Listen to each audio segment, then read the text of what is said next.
Miscellaneous. A place of merit. When I came to live at the Buddha-Chuck Center, I set my mind to this one goal: to make this place clean and pure. A meritorious place of virtue where people come to practice meditation and achieve purity. At the cost of my life, I devoted my flesh and blood to establish the Buddha-Chuck Center without the consideration for my own health, so much so that right before it was completed, I became severely ill. This time I nearly died. I had to take refuge in merit at all times in order to survive. I lived. But if this happened to another old person, I am sure that person would have already ended up in a coffin. I'm well now, but only as much as an old person can be well. Don't delve into the negative. If you make a bad mistake, don't let your thoughts run away with you in a negative direction, or it will open doors for Mara to step in and make things worse. The more negative your imagination, the more harm you will bring to yourself. It is better for your mind to take refuge at the center of your body. When people commit a bad mistake or face adversity, they tend to become negative and think of the worst. They become discouraged, disheartened, depressed, and demoralized. These negative emotions give the opportunity for Mara to come in with this malicious program that causes everything bad to come to fruition. In other words, your negative thoughts cause negative effects. So when bad situations happen, keep your mind at the center of your body. Eventually, the negative energy will go away and you will be able to remedy the situations. Make the best of the present. I am someone who is not easily upset or affected. I teach myself at all times that it does not matter whether we are born rich or poor, smart or dumb, or even illiterate. What is important is that now we have been born into this life, it is wise for us to do maximum good deeds so that all good things will come to us in future lives. Do good now to reap more good in the future. The past is gone. I never think of the past. I only think of the present, and I do my best in the present. Before, when I was a farmer, I had many friends, but since I entered the temple, my mind was only on Dhamma, and I never missed my friends. At the meditation workshop, whenever Luang Pa Wat Pak Nam gave me an assignment, the only thought I had was to fulfill the assignment to the best of my ability. As a result, I was able to answer every one of Luang Pa's queries. My meditation skills became very profound, and I advanced more quickly than others in the class. When I lived at the Dhamma Prasit House, my only focus was on making the place clean and pure, to be a good place for performing virtues. When living at the Buddha-Chuck Center, I never got nostalgic for the Dhamma Prasit House. I set out with only focus on my mind, that is, to make the Buddha-Chuck Center a clean and pure place, the best place to build virtues. I devote myself to the tasks in the present, focus my attention to the job at hand, and contemplate on doing the best for that job now. I allow nothing to distract me so that I can fulfill my tasks in the best possible way. Doing so will enable me to find only good things in my future lives. Help them by inviting them to the temple. To help someone reach heaven, first invite that person to come to the temple. When I lived at Wat Pak Nam, I received invitations frequently to dine at various homes. Luang Pa Wat Pak Nam gave me this thought: eating my food, you are only indebted to one person, me. Isn't that enough? Why do you need to eat at other people's houses too? I knew what he meant. From then on, I stopped eating at other people's houses. I reminded monks who were invited to dine out. Now that you have ordained, instead of going to other people's houses for a meal, why not invite people to come to the temple instead? If you dine out at their homes, then they will find no need to come to the temple to offer food. Putting down roots. I wish nothing but prosperity for you. Although you may be impressed by tales of other places, remember that we have put down our roots here at the Buddhachak Center. Plan your life. Plan well for your life. I planned everything through. Even as a simple farmer, foresight served me well. In the rice field and in the home, my skill at planning ahead helped my family to pay off our debt, and we were able to save some money. After I saw that my family was doing well, I made plans to enter the temple and to seek out my late father's afterlife whereabouts.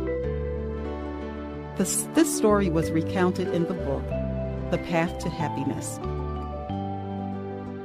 I lived for a time with Madame Liep and used my skills to help run her household, where I met Khun Yai Tung Suk Sam Deng Pun.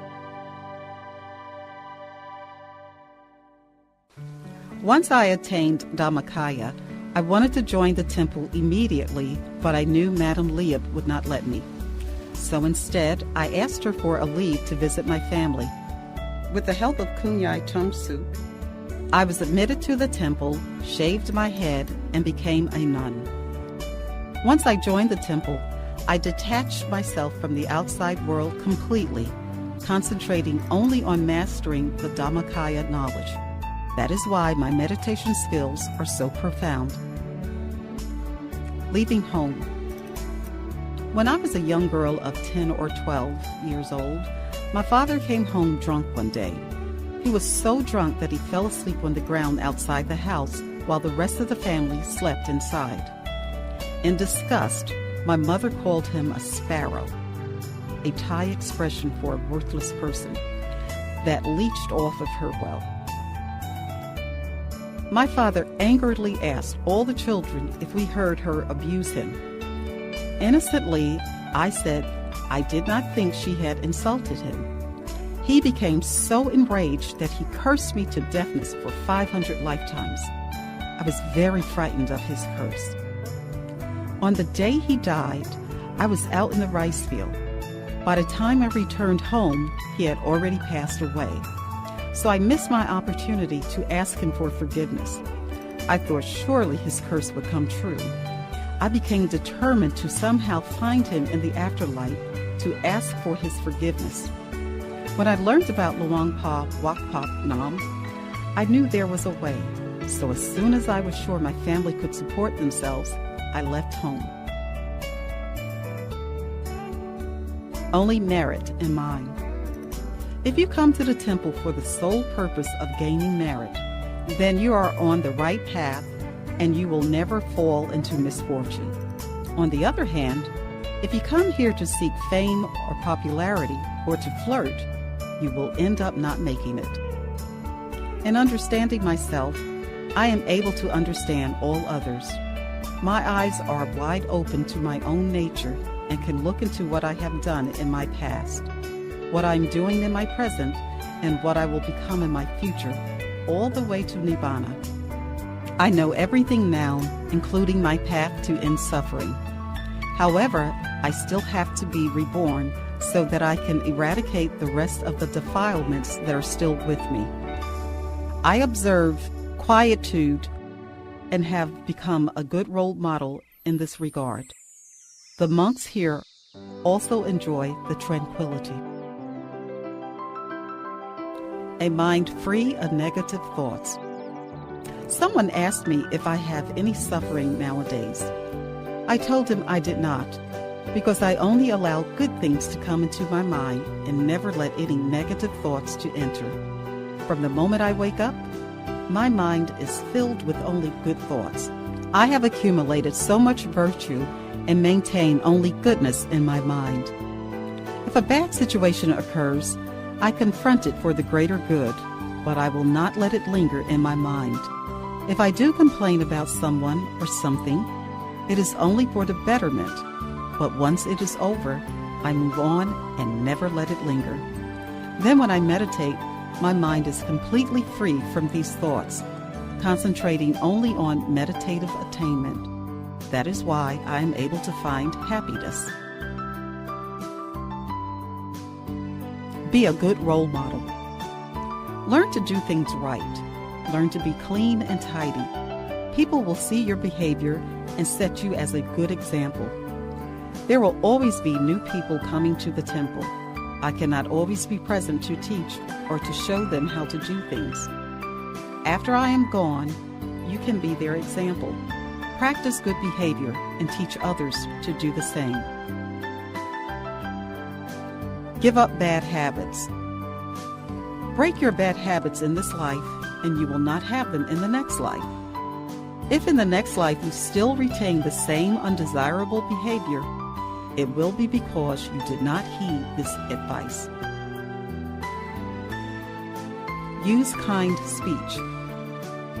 Addressing volunteers at the temple. Kind words are better than harsh speech. Kind words engender respect and cooperation from the person you are speaking to, rather than fear. If people fear you, they will not want to help you in the future. Then your work will be slow, and since they did not help you, they will miss the opportunity to gain merit. Disagreements should be addressed civilly and sensitively, and people will be willing to learn from you. Then we will accomplish our work, and they will also gain merit. Desire gives rise to suffering. Desire is the source of suffering. Whether it is the desire for wealth, beauty, or fame, they all lead to unhappiness. Because I have no desire for these things, I have no suffering. I am content with myself and my situations. I have no interest in other people's possessions. I have only the desire to perform good deeds and to acquire great merit. What other people do is their business and not a concern of mine. For me, I just want to practice good deeds and develop good thoughts. Protect your mind. It is the natural condition of the world to have both the good and the bad. Sometimes we are joyous and happy. Sometimes we are sad and worried. This is a part of life. However the world may be, just let it be. Don't worry, be happy. It is better to preserve the quality of our mind. Thinking about negative things and the problems of others can only affect your mind. You can lose anything, but don't lose the quality of your mind. Awakening. When I was small, I walked behind my mother and I thought to myself, please don't let me suffer when I get old. Do people ever realize that the reason they suffer is because they are inundated with demerit? Will they ever come to this awakening? Don't look down on anyone. Never look down upon anyone, whether he is a beggar, poor, middle class, or a millionaire. When I lived in Nakhon Chai-si, whenever a beggar came to me for rice, I gave him rice. Whenever a beggar came to me for grain, I gave him grain. Right balance. Like preparing food, everything should be arranged in the right proportion. Apply right balance in everything you do. Too much or too little is not good. The middle way is the way to go. Humans are the most blessed. Human beings are the most capable creatures. Even big, bulky metal can be made to float on water. To be born human is the highest blessing indeed. No creatures can be more capable or well blessed than a human.